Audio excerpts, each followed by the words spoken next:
Recording in progress. Assalamualaikum warahmatullahi wabarakatuh. Selamat datang di mata kuliah virologi. Pada kali ini kita masuk ke sesi ketiga, yaitu mengenai genom virus. Pada perkuliahan ini, kemampuan akhir yang diharapkan setelah kalian mengikuti perkuliahan adalah kalian dapat menjelaskan apa itu genom virus DNA, apa itu genom virus RNA, dan juga dapat menjelaskan proses pembentukan protein dan penggandaan genom untuk masing-masing tipe virus. Jadi kita harus mengetahui dulu apa itu genom ya. Jadi genom adalah keseluruhan informasi genetik yang terdapat pada organisme, dan genom itu bisa terdiri dari banyak gen dan sekuen lain yang ada di antaranya. Jadi kalau gen saja itu belum termasuk genom, belum disebut genom. Jadi genom itu terdiri dari banyak gen dan sekuen lain di antaranya, karena kita tahu bahwa sekuen-sekuen gen itu juga ada yang tidak mengekspresikan protein, sehingga keseluruhan dari gen dan sekuen-sekuen lain yang tidak mengekspresikan protein itu disebut dengan genom. Kalau pada virus, genomnya itu sedikit berbeda dengan genom organisme, karena genom virus itu hanya terdiri dari DNA atau RNA, jadi hanya salah satu. Itu berbeda dengan genom kita. Kalau genom kita dalam sel itu bisa ada DNA-nya, juga ada RNA. Tapi kalau pada virus itu hanya salah satu, DNA atau RNA. Kemudian hanya berisi sedikit gen untuk ekspresi protein ya. Jadi tidak banyak gennya. Kemudian ukurannya beragam dari yang kecil, kurang dari 2 kilo basa atau kurang dari 2.000 pasang basa, hingga sangat besar, lebih dari 2.500 kilo basa atau lebih dari 2.000 atau 2.500.000 pasang basa, dan tidak memiliki histon. Jadi kalau kita ingat bahwa histon itu merupakan protein yang membantu untuk pengepakan atau penyusunan genom sehingga membentuk protein kromosom yang padat dan dapat masuk ke dalam inti sel yang ukurannya sangat kecil ya. Jadi kalau di sini digambar ada DNA yang panjang, ini kalau seperti ini dia tidak bisa masuk ke dalam sel. Tetapi kalau terikat dengan histon, maka dia akan menjadi lebih kompak sehingga akan membentuk kromosom dan bisa masuk ke dalam inti sel yang ukurannya sangat kecil. Nah, genom virus itu tidak sama dengan genom organisme karena tidak memiliki gen untuk sintesis protein. Jadi, protein-protein yang diperlukan untuk gen-gen yang diperlukan untuk sintesis protein seperti protein ribosom dan ribosomal RNA itu, dia tidak memiliki gen untuk ini. Kemudian dia juga tidak memiliki telomer dan sentromer. Nah, berdasarkan dari genomnya, jadi virus itu bisa dikelompokkan menjadi 7 kelas ya. Jadi ada virus dengan genom DNA, kita bisa membaginya menjadi virus DNA, virus RNA yang memiliki genom RNA, atau virus yang genomnya bisa ditranskripsi balik dari RNA menjadi DNA intermedier. Nah, cara pengelompokan virus berdasarkan genomnya ini disebut dengan cara pengelompokan virus berdasarkan sistem Baltimore. Jadi, semisal jadi dari virus DNA ini kita bisa mengenal ada virus dengan genom untai ganda DNA, ada untai tunggal DNA, kemudian pada virus-virus RNA ada yang virus dengan genom RNA untai ganda, untai tunggal, dan ada juga yang virus-virus dengan genom RNA intermedier, artinya RNA-nya ditranskripsi balik menjadi DNA, kemudian baru menghasilkan protein.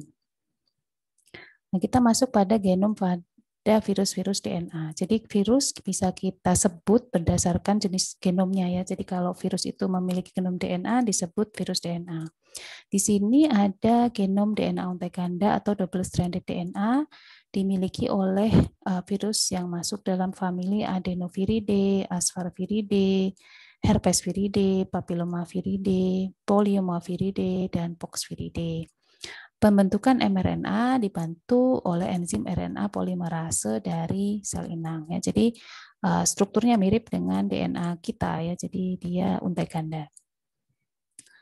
Untuk proses replikasinya, replikasi genomnya seperti yang dilakukan pada sel kita ya. Jadi DNA untai ganda yang lama menjadi cetakan bagi DNA untai ganda yang baru, dan juga DNA untai ganda yang lama ini menjadi cetakan atau menjadi akan ditranskripsi menjadi mRNA. Kemudian akan disintesis protein dari mRNA ini, ditranslasi menjadi protein. Sehingga protein dan genom yang baru ini kemudian akan membentuk virus baru. Nah, ada juga genom DNA untai tunggal atau single stranded DNA. Nah, single stranded DNA ini dimiliki oleh virus antara lain yang masuk dalam famili Anneliviridae, Circoviridae, dan Parvoviridae. Nah, untuk pembentukan DNA untai tunggal ini, pembentukan untai ganda DNA dari untai tunggal itu dibantu oleh enzim DNA polimerase dari sel inang. Ya. Jadi ini untainya tunggal, tidak ganda seperti tadi. Nah, untai tunggal DNA ini menjadi cetakan bagi pembentukan DNA untai ganda. Jadi untai tunggalnya ini membentuk dulu untai ganda, kemudian baru dipakai sebagai cetakan bagi untai DNA yang baru dan tunggal ya. Atau bisa juga DNA untai ganda ini menjadi ditranskripsi menjadi mRNA dan kemudian ditranslasi menjadi protein, kemudian protein dan genom akan membentuk virus baru. Nah, ada juga genom namanya DNA bercela atau gap DNA. Yang unik dari genom ini adalah tidak semua bagian dari genom itu berupa untai ganda. Hanya sebagian saja yang untai ganda, sebagian lainnya berupa untai tunggal. Nah, contohnya ada pada famili Hepatnaviridae. Nah, pada genom DNA bercela ini yang terjadi adalah si DNA yang bercelah tadi akan membentuk untai ganda DNA yang utuh, kemudian dari sini akan ditranskripsi menjadi mRNA, kemudian mengalami translasi menjadi protein.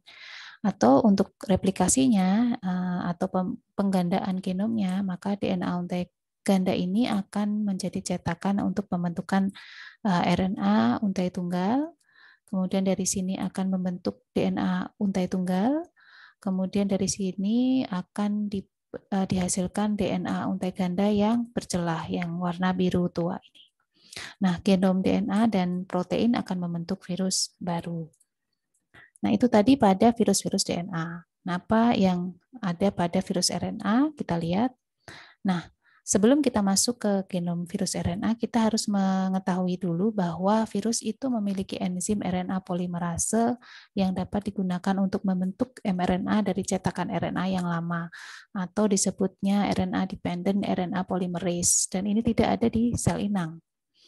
Nah, RNA polimerase virus ini bisa digunakan untuk membentuk mRNA sekaligus juga untuk penggandaan RNA. mRNA yang terbentuk dari proses transkripsi tadi akan dapat dibaca oleh ribosom sel inang ya. Nah, kita lihat di sini ada genom RNA untai ganda atau double stranded RNA. Jadi di sini dimiliki oleh beberapa virus yang masuk dalam famili Tautiviridae, Endornaviridae maupun Reoviridae, dan bisa berbentuk atau terbentuk dalam satu segmen, ada juga yang bersegmen-segmen ya. Seperti pada Reoviridae ini. Nah, cara pembentukan atau proses replikasi RNA dan sintesis proteinnya adalah sebagai berikut. Jadi RNA tunggal ini dia akan membentuk mRNA. Nah, mRNA ini nanti digunakan sebagai cetakan untuk pembentukan RNA untai ganda yang baru maupun ditranslasi menjadi protein sehingga menghasilkan virus baru. Nah, ada juga genom berupa RNA untai tunggal atau single stranded RNA ya, seperti yang sering kita ketahui bahwa RNA itu biasanya untai tunggal. Nah, pada virus kita akan melihat bahwa mereka memiliki dua untai. Ada yang untai positif dan ada yang untai negatif. Nah, virus dengan genom RNA untai positif merupakan kelompok virus yang paling sering kita temui. Di sini ada beberapa virus yang masuk dalam kelompok Aspergillosis, Coronaviridae, Flaviviridae, dan lain-lain yang memiliki genom ini. Nah, ya, cara replikasi RNA dan sintesis proteinnya adalah ada genom untai positif yang lama menjadi cetakan bagi untai negatif yang kemudian akan membentuk untai positif yang baru. Kemudian genom yang lama ini juga bisa langsung ditranslasi menjadi protein sehingga akan digunakan untuk pembentukan virus baru. Kemudian ada juga yang virus dengan untai positif pada genomnya, single stranded, tetapi dia ditranskripsi balik menjadi DNA. Contohnya pada virus yang masuk dalam kelompok Retroviridae. Contoh virus ini adalah HIV yang kita kenal sebagai penyebab penyakit AIDS. Ya, jadi dia punya genom berupa RNA untai positif, diubah dulu menjadi untai ganda DNA. Setelah itu untai ganda DNA ini dipakai untuk cetakan pembentukan genom baru maupun untuk proses translasi. Kemudian juga ada yang RNA untai tunggal atau single stranded RNA yang untainya negatif. Ini kebalikan dari yang untai positif tadi. Kalau yang ini terdapat pada beberapa kelompok virus seperti Bornaviridae, Filoviridae, Orthomyxoviridae. Ini contohnya adalah virus influenza, kemudian Paramyxoviridae dan lain-lain. Ya, jadi untainya tunggal tapi negatif dan dia bersegmen-segmen. Ada beberapa yang bersegmen-segmen. Nah, pada genom ini maka untai negatifnya itu dirubah dulu menjadi untai positif, baru kemudian dicetak menjadi cetak RNA untai negatif atau baru dipakai untuk pembentukan mRNA dan ditranslasi menjadi protein. Ya, demikian perkuliahan kita kali ini. Wassalamualaikum warahmatullahi wabarakatuh.